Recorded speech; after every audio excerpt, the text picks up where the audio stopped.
Assalamualaikum, selamat datang di channel Camai Studio. Bagaimana kabarnya teman-teman? Semoga semua dalam keadaan baik-baik saja. Terima kasih kepada teman-teman yang selalu setia mendengarkan cerita mistis atau horor di channel Camai Studio. Mimin doakan semoga menjadi orang sukses, lancar rezekinya, dan sehat selalu. Untuk cerita kali ini berjudul Misteri Angkot Setan. Kita mulai ceritanya. Kejadian ini menimpa temanku bernama Susianto. Dia tinggal di kontrakan Kampung Gandul, Jakarta Selatan. Dia bercerita kalau dirinya pernah naik mobil angkot setan beberapa tahun yang lalu. Pada malam itu, saya pulang setelah berkunjung ke rumah teman saya di kawasan Ragunan. Karena asyiknya mengobrol dengan teman lama dari kampung yang baru ketemu beberapa hari yang lalu itu, saya sampai lupa jam pulang. Tahu-tahu sudah jam 12 malam. Saya baru sadar kalau sudah terlalu malam. Maka saya pun pamitan pulang. Padahal teman saya menyuruh saya menginap di tempatnya karena dikhawatirkan sudah tidak ada angkot lagi. Tapi karena besok saya harus bekerja, saya memaksa untuk pulang agar persiapan kerjanya lebih matang. Saya berdiri di perempatan Ragunan menunggu angkot yang lewat jurusan Pasar Minggu, Pondok Labu. Karena biasanya jam-jam segitu angkot masih banyak berlalu lalang. Begitupun angkot yang jurusan ke Pondok Labu. Tapi malam itu entah kenapa kok rasanya sepi sekali. Saya menunggu angkot sampai setengah jam, tapi angkot belum juga kelihatan. Tiba-tiba sebuah angkot datang entah dari mana. Saya langsung menyetopnya angkot tersebut.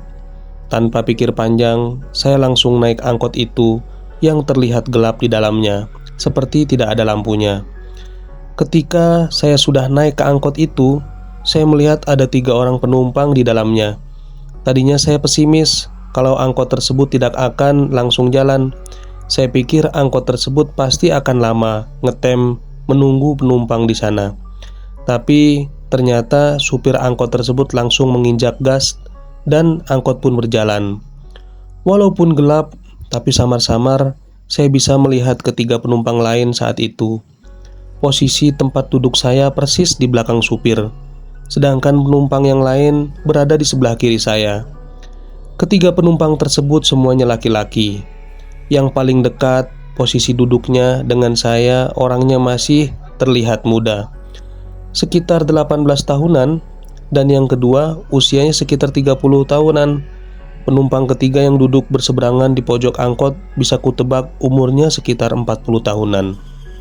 Mereka bertiga duduknya tegak dengan tangan di atas lutut dan kepala mereka menghadap lurus ke depan. Sekelebat saya lihat wajah mereka sangat aneh. Ekspresi wajahnya datar dan terlihat murung. Saya bukannya suka mengamati orang, tapi ini sangat perlu dilakukan saat menaiki angkot tengah malam, karena banyaknya kejadian seperti cerita teman saya tentang kejahatan di angkot pada malam hari yang sering terjadi. Saat saya mengamati ketiga penumpang itu, rupanya salah seorang penumpang itu tahu kalau sedang diperhatikan. Pandangan saya buyar ketika pemuda yang berada di sebelah kiri saya tahu kalau saya sedang memperhatikannya. Mata kami saling bertatapan. Saya langsung buang muka dan mengalihkan pandangan. Sekarang perhatian saya adalah jalannya angkot. Ternyata angkot ini jalannya sangat lamban. Dari tadi saya baru sampai Cilandak. Seolah-olah supir itu bisa membaca pikiran. Tiba-tiba supir angkot itu menginjak gas dan menambah kecepatannya. Dan terus menambahnya sehingga mobil itu berjalan semakin kencang. Saya kembali melihat ketiga penumpang yang diangkut itu. Mereka sama sekali tidak bereaksi apapun dan masih tetap duduk tegak dengan pandangan yang kaku. Sedangkan saya merasa panik saat itu. Angkot berjalan sangat kencang di turunan kampung kandang yang ada belokan yang sangat tajam. Jalanan memang kosong, tapi saya sangat takut kalau tiba-tiba ada kendaraan lain yang lewat. "Pelan-pelan sedikit bang," kata saya sedikit berteriak. Tapi supir angkot itu tidak menjawabnya dan juga tidak menurunkan kecepatannya. Saya mencondongkan badan ke supir dan kembali berkata kepadanya, "Bang, maaf, jangan ngebut, Ini turunan sangat tajam. Saat lewat Kali Grogol, supir angkot langsung rem mendadak. Angkot pun berhenti seketika. Saya langsung terdorong ke depan dan tercium bau aneh dari supir itu. Dia langsung menengok ke arah saya dan astaga, wajah supir angkot itu rusak, penuh luka sayatan dan sisa-sisa pecahan kaca yang menempel di wajahnya. Keningnya bocor, mengeluarkan darah, memenuhi wajahnya.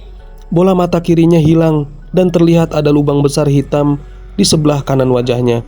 Spontan saya mundur dan jatuh ke lantai angkot. Tiba-tiba ada tangan yang mencengkram pundak saya dari belakang. Pas saya lihat, astaga, ketiga penumpang yang lain juga wajahnya berubah menjadi hancur. Ketiga penumpang itu berusaha menahan saya. Pemuda itu memegang tangan saya dengan kuatnya. Saya melihat supir angkot itu berusaha naik dari kursinya untuk datang menghampiri saya. Saya langsung berontak. Saya keluarkan semua tenaga saya. Saya menendang dan memukul secara liar sambil berteriak, "Tolong! Tolong!" Lama-lama cengkraman mereka menjadi melemah dan saya berhasil melepaskan diri dari mereka. Saya kemudian merangkak menjauhi mereka.